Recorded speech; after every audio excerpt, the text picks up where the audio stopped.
It's week 7, time for score predictions and picks against the spread for every single game this week here every Wednesday with this video. Let's break down the picks. Thursday night football, I'm feeling an upset here. My gut is telling me go Bengals, and there's been some wacky upsets, especially in prime time, especially on Thursday night football, so why not follow the gut? Obviously, keep an eye on Trey Hendrickson injury. He's day-to-day, their star pass rusher. I'm still going to go Bengals. I'm going to stick with this gut. There is a scenario where the Steelers just beat them up because the Bengals defense specifically is really struggling right now, especially versus the run. So Pittsburgh, what they should do, come in here, pound the football. There's times they go away from it, and they have Aaron Rodgers throw way over 30 times a game, and he's throwing it well, especially to DK Metcalf, but is it absolutely necessary? Got to focus on the run game a little more, even though I do think Rodgers and Metcalf left some success. Do they have enough options after that? Got a couple tight ends that could play.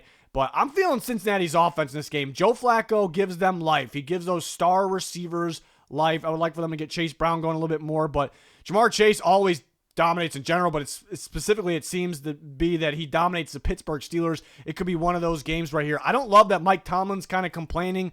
Love me some Mike Tomlin. I don't love that he's kind of complaining in a way that the Bengals all of a sudden have Joe Flacco, and I like that Jamar Chase is saying, hey, the Steelers aren't going to come in here and dominate us. That's not going to happen. So this is one of those AFC North games that gets weird on primetime football, and another one of those upsets on primetime football. So I'll take the Bengals. I'm not going to sit here and say a hammer. I almost want to say that. Hammer them 5.5 because Thursday game's been weird, unpredictable. I'll say, lean Bengals 5.5. In this game, even if they lose, it could stay close. There's a shot that the Steelers just run all over them, and that's just and they could get all kinds of pressure on Flacco, who still can sling it, can't really move all that well, and that could be the difference as well. We're gonna go with the gut upset pick. Upset picks, it's been tough to pick this year, but the upset pick's been actually pretty solid this year. We'll see if we keep going with this one here on Thursday Night Football. A tough one here, the Rams and the Jags in London, a battle. Both teams without a significant star player. Very likely the Rams will be without Puka, and the Jags will be without their star linebacker, Devin Lloyd. Obviously, Puka a little more significant, but that is pretty big for both teams here. It's tricky for the Rams because most of their offense runs through Puka. I mean, underneath, behind the line of scrimmage, downfield, everywhere on the field. So that hurts the Rams. Could also be a game plan problem for Jacksonville because they're probably watching the film all year and they're like, the whole focus is on Puka. So what they're going to go, what do we expect without Puka in there? The Rams' plans were to run a lot more 12 personnel way more than what they ran in the past when they drafted Terrence Ferguson. We haven't seen a ton of that yet. With Puka out, do we see a little bit? I think they've been saving it for the playoffs, but this is a big game right here. Do we see a little bit of that? And there really isn't much of a game plan for that for Jacksonville. So something like that could hurt them a little bit here. Two really good coaching staffs, much improved for Jacksonville. I'm going to trust in London, anything can happen. I'll trust the better coaching staff here. And Jacksonville is much improved, very good. I've said this before. It feels like, when they create a bunch of takeaways on defense, that's when they are winning. If they don't do that, they don't win the turnover battle here, it's hard to fully trust them against this really good Rams team. I could even see a scenario where they win the turnover battle, slightly, and the Rams still could pull it off, or Jacksonville could pull it off. So I'm going to feel a little more comfortable picking the Rams. It's tough, though. Game could go either way. No Puka makes it a little tricky. Jacksonville allowed a lot of pressure on Trevor Lawrence last week, and he actually made some good throws at times, but he had no time, and that seemed to be a key that Seattle figured out, and the Rams, led by Jared Verse, but many others could do something similar. The defense has been playing pretty good. Lawrence got to get the ball out quick, attack these corners, kind of a weak spot for LA. But I'm going to trust the Rams. I'm going to go 24-20, but definitely one in London because of injuries. I would stay away from in terms of betting. Saints and Bears on Sunday. The Bears putting together a little bit of a winning streak. They're getting clutch turnovers on defense, and the offense is becoming more and more explosive. The Saints, I keep saying, they're a little better in the record. They actually move the ball well. They get stopped in the red zone. Rattler playing all right. People don't really realize it, and defense is starting to get a little better. They did let Drake May kind of throw all over them through the air, but we saw they had potential to make plays when they played the Giants a week ago. 2 weeks ago, I should say. The Giants are actually looking pretty decent. So Saints can be a little sneaky here. I'd consider them if they're at home.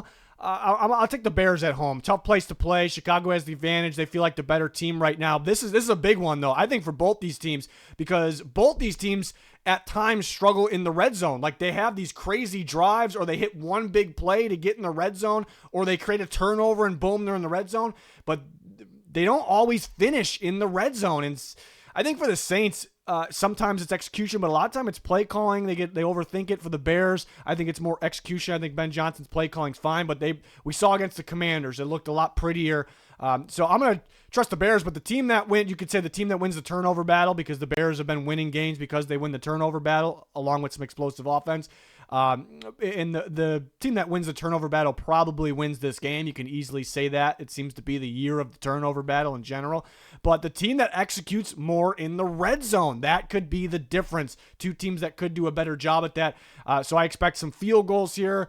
Does Jake Moody continue to hit field goals? Is he even the kicker for the Bears, this game? So it's a lot of questions. I'll take Chicago.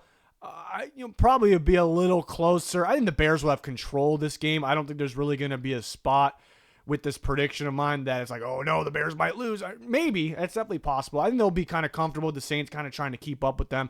So I have Chicago with some field goals here, winning 26-23, keep that winning streak alive. This could be a sneaky one here as the Bears are rolling right now. That's when everyone's rolling on a winning streak, that's kind of where they could slip up. So we'll see. I'll take the Bears at home. Dolphins, Browns. I thought I was taking the underdog here. And then when I make these score predictions, I plug the line in and I see that the Browns are favored. So I guess that's not that surprising. The matchup favors the Browns here. They're wearing those all Browns. They beat the Packers in those. That's not why I picked them, but I thought that was interesting. But matchup favors them, not just because they're at home, but only thing they have going for them on offense is running the football, and they're pretty good at it, led by Quinshon Judkins, and the Dolphins are horrendous stopping the run. The worst, by far the worst in football. Anybody can run on them. Vidal of the Chargers ran all over them. The Browns will dominate up front in this game on both sides of the ball. In the trenches, they'll run the ball very well, and that pressure will get after Tua. I trust their defense in this game. The Dolphins will make some explosive plays, but it's a good defense they're going against. The number one option for the Dolphins offense to get going is Devon Achane. He's a stud. He'll make some plays in this game. He ran all over the Chargers. The Browns are really good at run defense. They'll limit that. So everything, it's just on Dillon Gabriel not to blow the game here. And Stefanski, keep running the ball. Don't get too cute with it. Just run the ball. Don't overthink it, and the Browns will win at home. Maybe it gets a little chillier out there, a little more windy, so I think that gives the Browns the advantage because they're Cleveland. Miami's Miami, but mainly because how the Browns play, pounding the football here. Also, don't like the post game. I love Tua, but talking about players not showing up for me, it just seems like a mess. There's player only meetings going on. Does Mike McDaniel have the locker room? They keep losing. They felt like they played well enough to win, and they choked the game away. I don't like the vibes right now. So we're gonna go Cleveland. I would strongly consider betting them -2.5. It's a little risky because, of course, they could lose, but this could be a squeaker, close game here. But you can bet Browns money line or use that in like a 2-pick, 3-pick parlay here. I think that's not a bad idea. I love the matchup for Cleveland, but does Dillon Gabriel pull this one off? Patriots, Titans, Mike Vrabel revenge game. Callahan is out of there. Both Callahans out of there for Tennessee. I don't know if it really Brian Callahan was a terrible coach.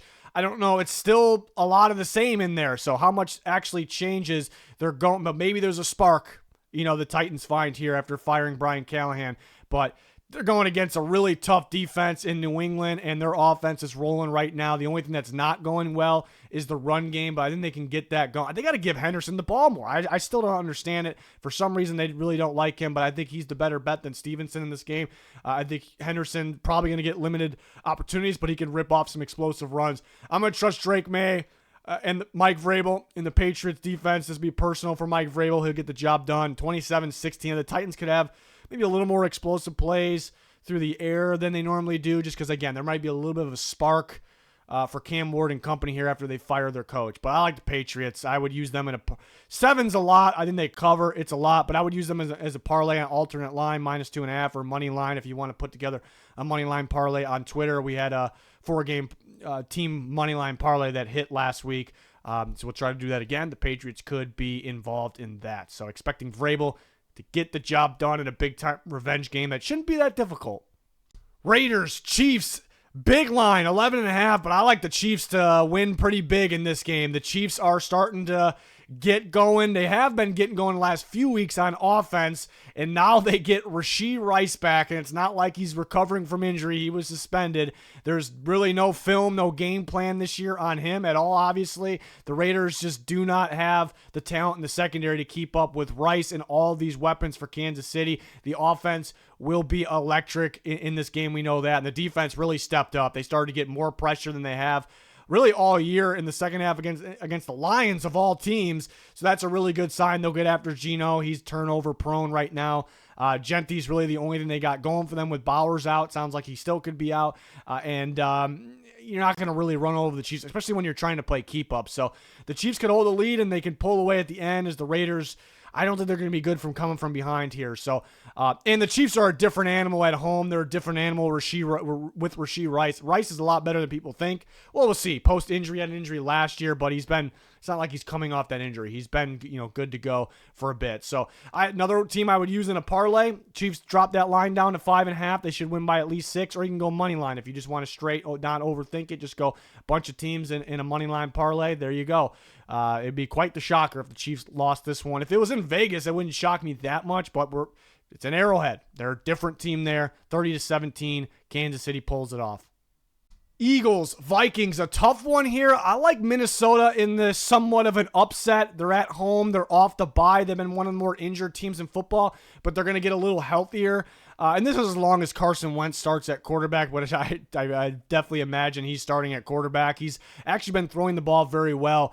But this is a tough one because which Eagles are going to show up? They've been just bad at football the last couple of weeks, especially. They've been bad at offense almost all year, but they look like one of the worst teams in football, not even exaggerating, against the Giants. They had a little extra break because they played last Thursday. I totally could see the Eagles snapping out of it, and they go, all right, we just got our ass kicked on prime time against the Giants. Now's the time we click in. Let's stop, with these distractions. I could totally see it. And then just beating up the Vikings. They typically beat up the Vikings. That seems to be a thing. But they're tough to back right now for multiple. They're questionable on both sides of the ball. Hurts is questionable. The offensive line isn't the same. If they get Dickerson back, they could be. The run game's really not the same. The receivers are really good, but where's their attitude at? How invested are they? Mainly A.J. Brown. Defensively, the corners are brutal, and Mitchell's probably out. That's the huge thing here. Quinyon Mitchell probably being out of this game, we'll see, is a big, big thing because the corners in general can't cover anyone. And now they got to go against Jefferson, Addison, etc. Against Wentz in a revenge game here. The Vikings could throw all over them. It's definitely possible. They can't really get enough pressure on teams right now. So there's a lot of issues. It's tough to back the Eagles unless you actually see it in action. Another thing, when the offense has gotten going, it's been against man coverage. They've been struggling against zone. The Vikings run the most zone right now and the least amount of man right now compared to anyone in the league. Brian Flores with confusing defenses. He'll blitz. He'll disguise the blitz. So the matchup actually says Minnesota. And when I was making the score prediction, it made me a little more confident in the pick too. At first, I'm like, it's a 50-50 game, flip a coin, but I put 20 on the Eagles, and I'm like, are they even going to score 20? Like, this offense is struggling. They're going against a Brian Flores defense. They're going to be getting healthier, too, on defense. We'll see if Cashman or Van Ginkel play. So I'm like, man, do they? And I see a scenario where they score a lot, but it's hard to even say they score 20, where Minnesota, it's probably going to be a close game because it's a Vikings game, right? But with Minnesota, those receivers could take over with the struggles and the injuries at corner for Philadelphia. So that kind of made me a little more confident, even though it's not a game to be super confident in for all the reasons I explained. But I'll go Minnesota at home here, 23-20, winning by field goal. Hopefully the field goal doesn't hit a camera wire. Doubt that happens again, but that was pretty wild. And the Vikings wanted to remove the missed field goal off the stats because the NFL acknowledged it shouldn't. They should have got a redo, but they would not remove that the stat. Technically, it did happen, and it finished with it not counting. So I'm rambling on, but I guess that makes sense. But an interesting situation there from the last time Minnesota played. Panthers, Jets. This has got trap game written all over it. The line even says so. The Panthers started off as underdogs. They're only favored by 1.5. They have struggled to not only cover but win games when they are favored in the last couple of years. So that's interesting. The Jets are due for a win. Maybe they're always going to be due for a win. I was actually going to pick the Jets and be oddly confident with it, but Garrett Wilson is out, their star receiver, and it feels like unfortunately, their only receiver. Who the hell is Justin Fields is struggling as it is. Who the hell is he going to throw to in this game? I got to pick the Panthers because of that. The Panthers don't have a win away yet. Do they finally pull it off here?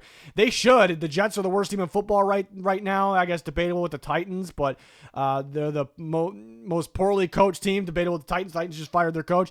Panthers should figure out a way to do enough on offense. They got some momentum right now. They're rolling there. The run defense is much, much better.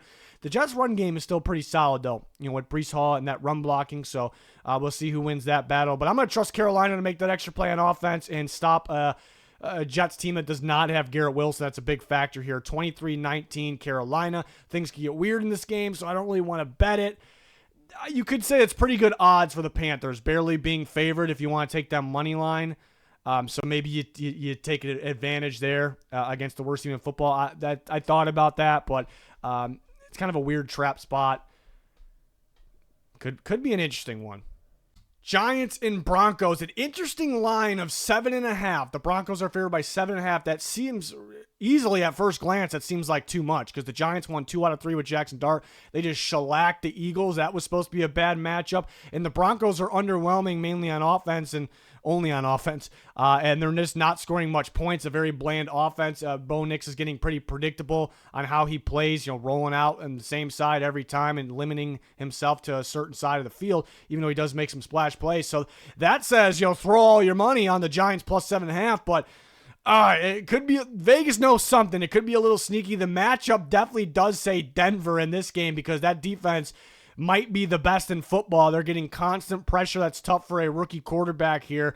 And they're limited at the receiver position. Not too many options there. Scadaboo is playing very well with the Giants running the football. Will they do enough on offense here? And the Giants do have a really solid pass rush. Outside of that, you could run the ball on them. You could throw the ball on them as long as you get the ball out quick. So I can see the Broncos really breaking out here and winning big. I'm not going to predict them to cover. I have them winning by 7, so it's right there. So a tricky one if you're putting money on it would pass. But Denver figures out a little something on offense, but the defense, top-tier defense, wins them this game against a rookie quarterback that has been very impressive. Maybe the toughest game to pick this week, maybe the biggest game this week, Colts versus Chargers, and we have to monitor some injuries here. It's only Wednesday. I do these videos kind of early for you guys, and I need to know injury statuses. Are the Chargers getting anyone back on the offensive line? Joe Alt, Trey Pipkins, Khalil Mack could come back. I'm mainly focusing on the offensive line with injuries here. And then for the Colts, are they getting anyone back at the cornerback position? Kenny Moore's been out. Does he come back? Xavier Howard retired. Charvarius Ward, big-time corner, went down with a concussion in pregame warmups. That's shocking. It sounds like he could be out again due to the concussion symptoms. Those are the offensive line of the Chargers, corners of the Colts. Huge thing here. For the Colts, it's because they let Jacoby Brissett dice them up through the air without even a solid run game, not even close to a solid run game.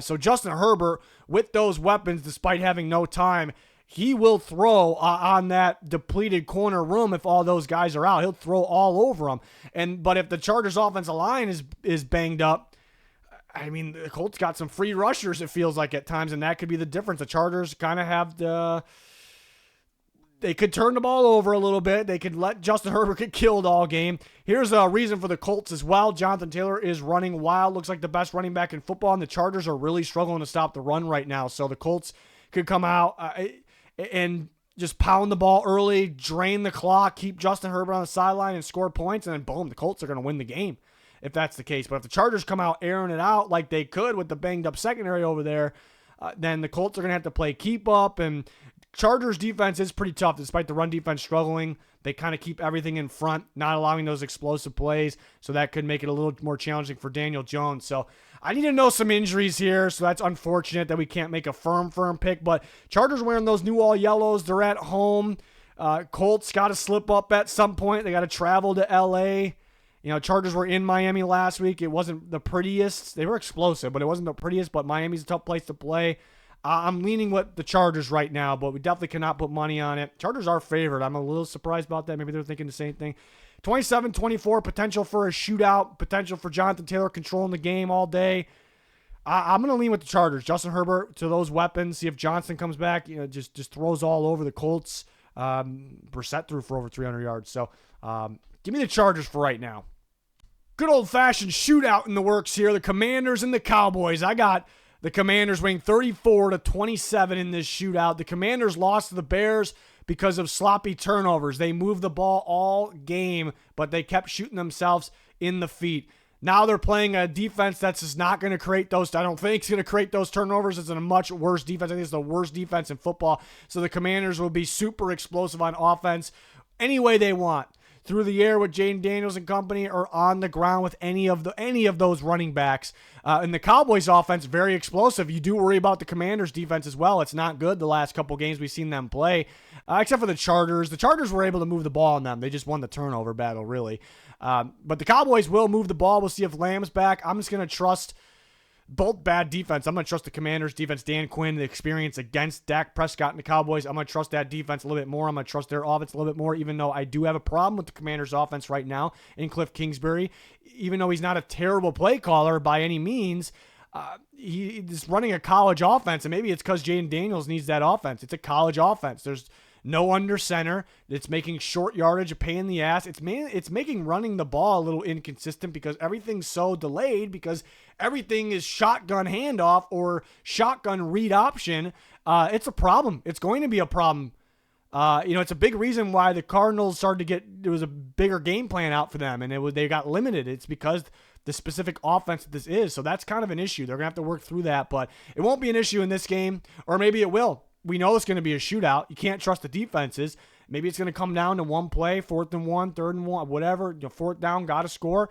And maybe it comes up. Maybe it's a problem and the Cowboys win the shootout. It's definitely possible. I like the Commanders, though. I don't trust the Cowboys defense. They're so good on offense, but it's going to be tough to win a lot of games this week or this year with that defense. So this line started at 2.5. It's down to 1.5. I'll trust the Commanders in this one if you want to parlay them or bet them money line. To be a little safer, because it could be a 1-point squeaker or whatever. The Commanders bounce back. They won't turn the ball over like they did last week, and that results in them winning football games if it's the case. Packers and Cardinals. I'm a little surprised about the line. I know 6.5 in the NFL is somewhat big, especially for the away team being favored by 6.5, but I thought it was going to be like 8.5, 9.5, somewhere around there. I'll take the Packers. I don't know who's playing quarterback for the Cardinals yet. Brissett looked better than Murray, but he also played against a depleted secondary. The Packers are, much better, on defense. Micah Parsons going to be getting after whatever quarterback's out there, and the Packers offense will have success. I don't love the vibes for the Cardinals right now. Jacobs will be able to run the ball. Love will be able to throw the ball. They have so many different weapons here. So I like Green. And I think the line's a little lower than expected because Green Bay's been a little underwhelming technically. They still completely outplayed the Bengals. They had control. There was not much game plan against Flacco's Bengal-type team. I know they played them with the Browns. It's just different. And then we saw them tie the Cowboys. People were down on the Packers because of those things, but it's because the expectations are so high. They're going to figure it out in this game. I got them winning 26-17. I consider betting them at -6.5, but I would definitely use the Pack in a money line parlay. Definitely a good option along with the other ones that we talked about throughout this video. So give me Green Bay. Could this be a trap? I'm surprised the line. I would guess the line would be 8.5, 9.5. So could this be a trap? I don't think so, but we'll see.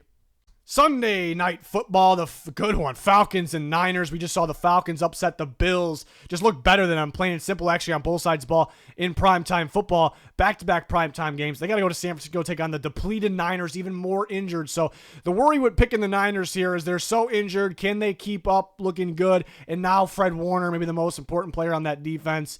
If it's not, it's Nick Bosa, and he's obviously been out and out for the year.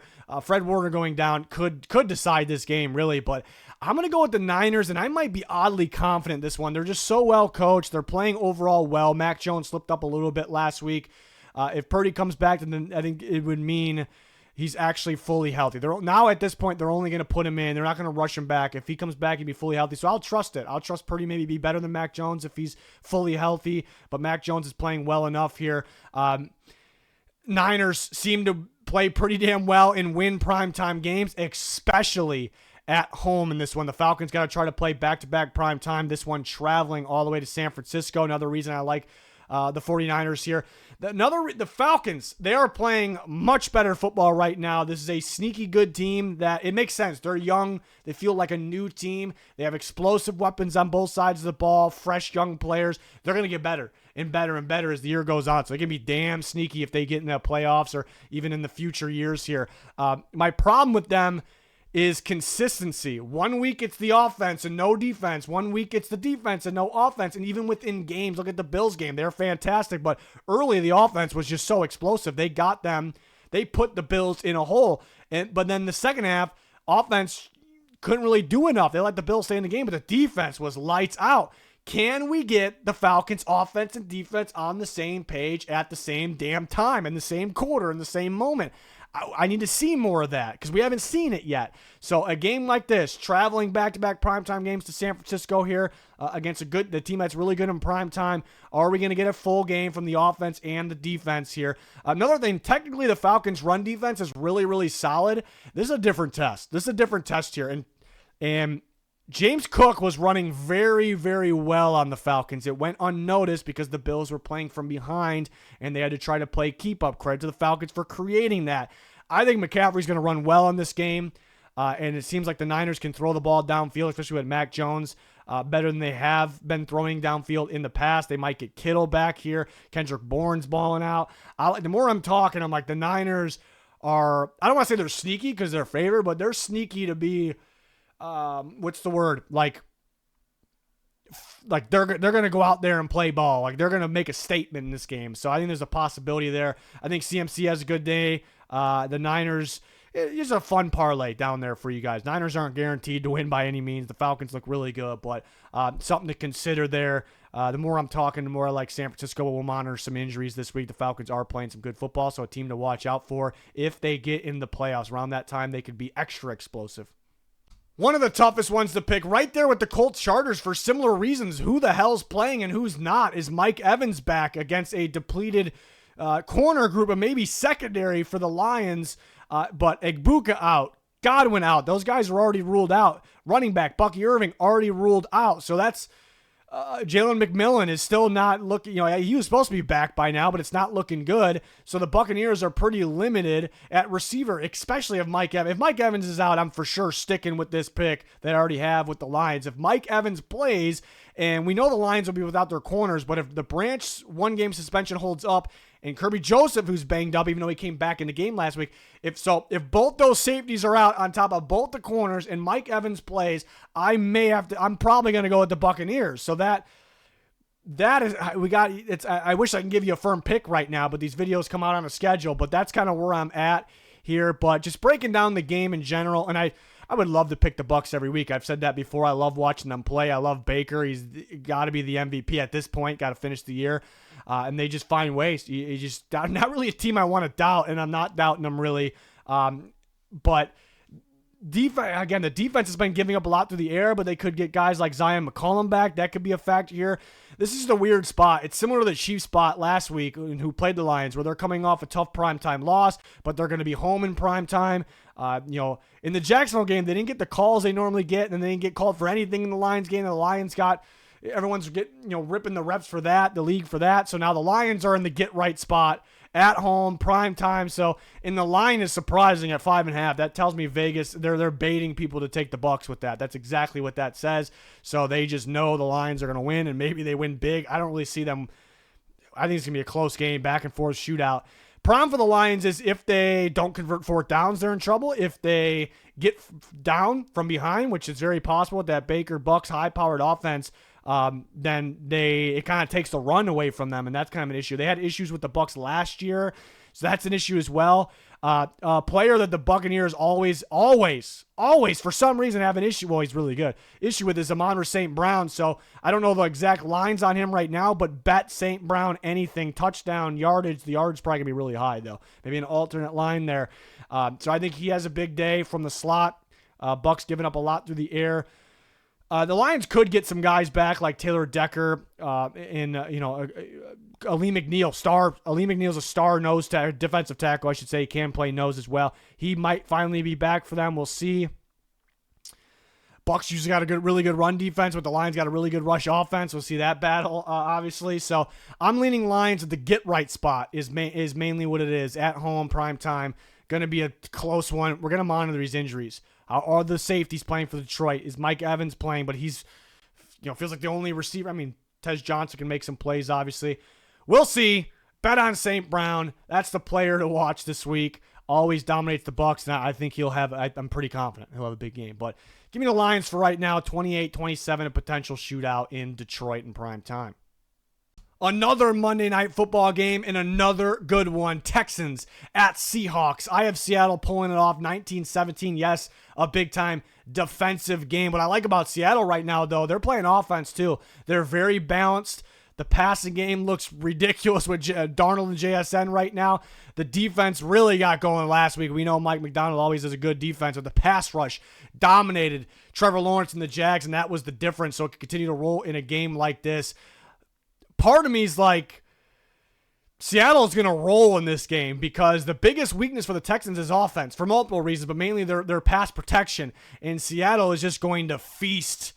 They're just going to feast on Stroud, and that offense will not be able to do anything, and that will result in easier chances for the offense, opportunities for the offense, and Seattle pulling away. I definitely could see that scenario, but there's some other factors here. The Texans got some momentum. They got a little hot, and they went in the bye. They had time to kind of prepare, sit and watch Seattle, try to fix things on offense, get it going. Seattle's a little banged up in the secondary. They could get some guys back, but the Texans definitely have weapons, and Stroud could sling the ball, right? So a guy like Nico Collins could go off in this game.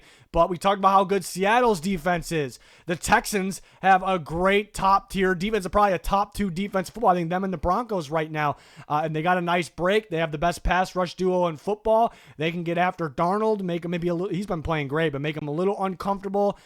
Try to game plan. DeMeco Ryans, really good defensive game planner. Try to bracket. Take a page out of the Cardinals book. They had a corner on JSN and a safety over the top pretty much all the game till the end. Then JSN, well, it's because they put JSN all the way on the sideline, make the safety come all the way over to bracket him. So that was the thing. So could we see something similar here with Houston? Another thing, Seattle, for whatever reason, better away.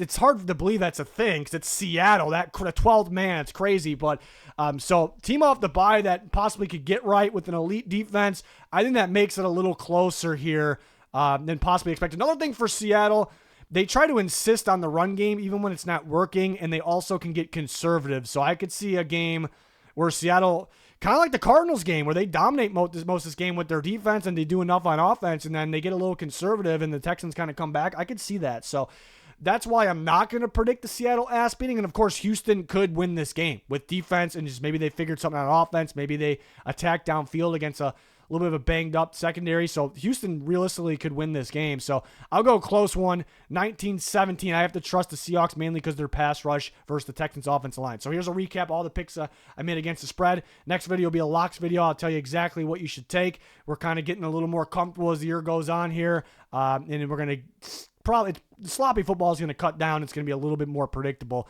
Just lasted a little bit longer than normal this year. Weekly pick show already up. We have some trade videos up. More to come there. Power rankings up. Join us. Like, subscribe, turn notifications on. Thanks for watching. Goodbye.